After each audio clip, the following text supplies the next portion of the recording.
लेकिन इस वक्त राना सनाउल्लाह, आजम नज़ीर तारड़ और मरियम औरंगजेब प्रेस कॉन्फ्रेंस कर रहे हैं। तो ये बात 4 मोअज़्ज़ज़ जज साहबान के जो फ़ैसले थे उन्होंने ये अयां कर दी कि जो पिटीशंस जो हैं वो ख़ारिज हो चुकी हैं। उसके बाद की सूरत हाल को सामने रखते हुए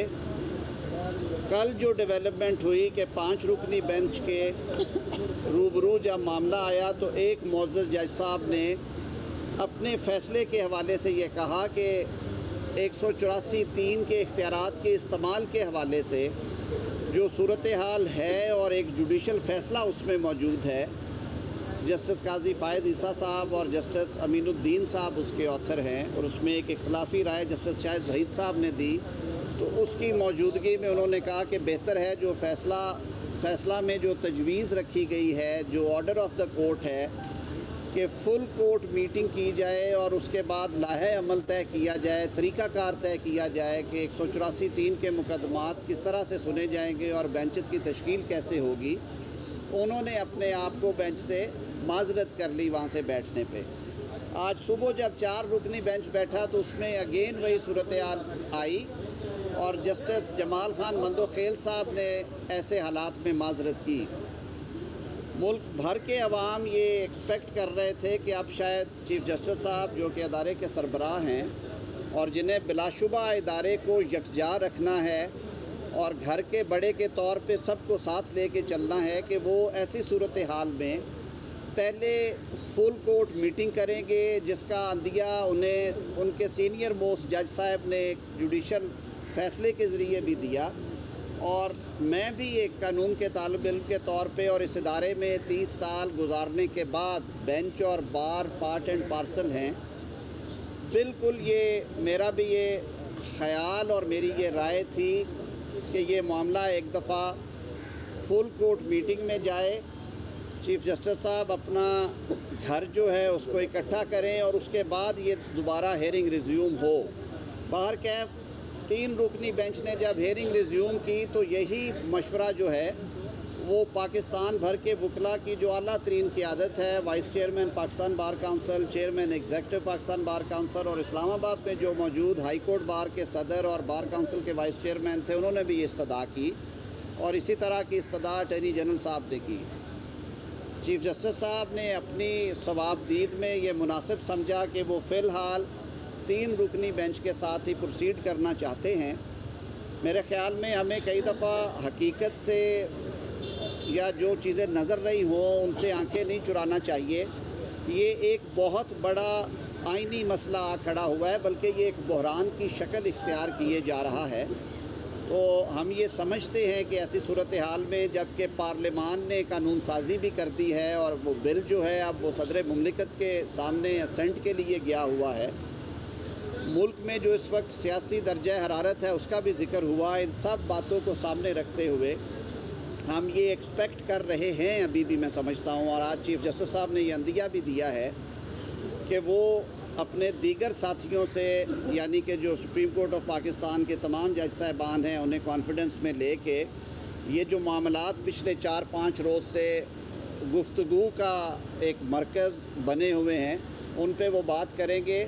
और किस तरह इस सिलसिले को लेके आगे चलना है। उसका सबसे अच्छा हल वही है जो कि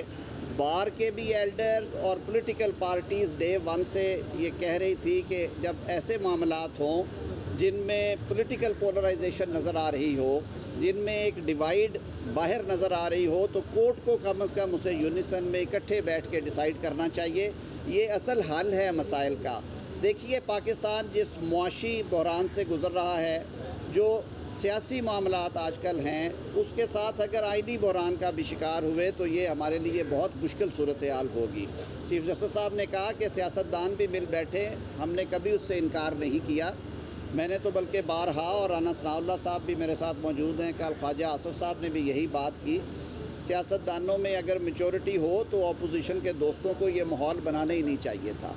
गुफ्तगू के दरवाज़े सियासत में खुले रहते हैं, लेकिन उससे हट के मैं ये कहूँगा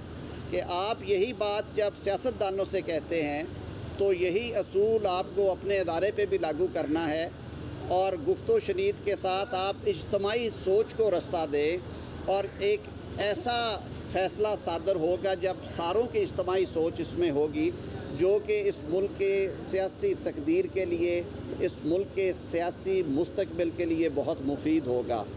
वज़ीर आज़म साहब और दीगर जो सियासी जमातों के कायदीन हैं, उन्होंने कल एक पॉलिटिकल मीटिंग इस हवाले से भी रखी है ताकि ये फ़ैसला हो सके कि इन मौजूदा हालात में इस केस की समाअत 3 रुकनी बेंच अगर करेगा तो क्या उससे पॉलिटिकल स्टेबिलिटी के हवाले से वो जो फ़ैसले हैं उनको पॉलिटिकली या उनका जो असल मानों में जो तलाक है वो क्वेश्चन ना हो जाए, क्योंकि जब अदालत के अंदर से ऐवानों से आवाज़ें उठी तो उन बातों को सुनना भी ज़रूरी है, अपने घर को दुरुस्त करना भी ज़रूरी है। तो इन मारूज़ात के साथ कल इंशाअल्लाह अज़ीज़ जो कोलिशन गवर्नमेंट के पॉलिटिकल लीडरशिप है वो बैठेगी और वो आइंदा का लाहे अमल तय करेंगे इंशाअल्लाह अज़ीज़। हम फिर एक बार इस बात का रिज़ॉल्व देते हैं कि इस मुल्क को आगे बढ़ाने के लिए जिन हालात से ये मुल्क और पाकिस्तान के 22 करोड़ अवाम दो चार हैं, तमाम अदारों का ये फ़र्ज़ है कि वो एक जो इज्तिमाई जो कलेक्टिव विज़डम है, इज्तिमाई सोच के साथ इन मसाइल को हल करने के लिए बैठे। अगर आप अक़लियती फ़ैसले जो हैं उनको हम इन्फोर्स करने की कोशिश करेंगे तो ये बहरान जो है वो मज़ीद संगीन होगा। बहुत शुक्रिया। ये कोर्ट ने ऑप्शन दिया है कि हुकूमत और अपोजिशन जो है वो बैठे और कंसेंसस के साथ कोई चीज़ हमारे सामने लेकर आए। तो देखिए क्या अच्छा होता जो कंसेंसस का कह रहे हैं वो भी ये बात वहाँ पे भी तय हो। हम बार बार कह रहे थे कि ये एक ऐसा मुल्की मामला है जो कि एक्सट्रीमली इम्पॉर्टेंट है। क्या ही अच्छा होता अगर इसमें फुल कोर्ट बैठती और वो बड़ों के तौर पे इस सारे मामले को टेकअप करके हुक्म जारी करती कि मामलात को इस नहज में लेके जाएं, इस नहज में लेके जाएं। आदि सुप्रीम कोर्ट कह रही है कि ये 184(3) का मामला नहीं है, ये एक पॉलिटिकल क्वेश्चन है, इसे हाई कोर्ट्स में पेंडिंग प्रोसीडिंग्स में हल होना चाहिए। और सुप्रीम कोर्ट के जो सरबराह हैं वो अपनी दानिश में वो मुनासिब समझते हैं, लेकिन उन्होंने उन जो डिसेंटिंग ओपिनियंस आई या जो इख्तलाफ राय आया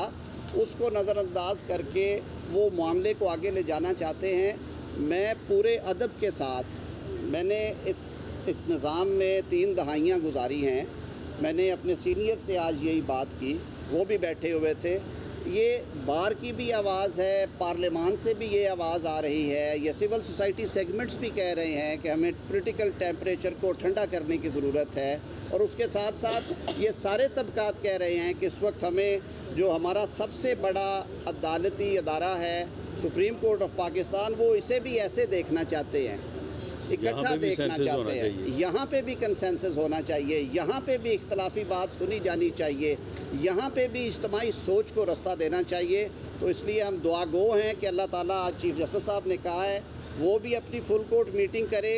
और एक अच्छे हल के साथ आए, एक अच्छा सूरज तुलू हो पीर वाले दिन और इस मुल्क के लिए अच्छा हो। हम देखें कि सुप्रीम कोर्ट ऑफ पाकिस्तान इज्तिमाई तौर पे बैठ के इस मुल्क को आइनी रास्ता फराहम करना चाह रही है, सियासी इस्तेहकाम देना चाहती है, तो इंशाअल्लाह अज़ीज़ ये मसला हल हो जाएगा। बहुत शुक्रिया जी। आप सुन रहे हैं राना सना, आज़म नज़ीर तारड़ और मरीम औरंगज़ेब इस्लामाबाद में मौजूद थे और वफाकी वज़ीर आज़म नज़ीर तारड़ गुफ्तगू कर रहे थे और पूरी आज की समाअत और कल की कार्रवाई और उसके बाद जो हुकूमती मौक़िफ़ है उससे आगाह कर रहे थे। अच्छा जी, इससे पहले हम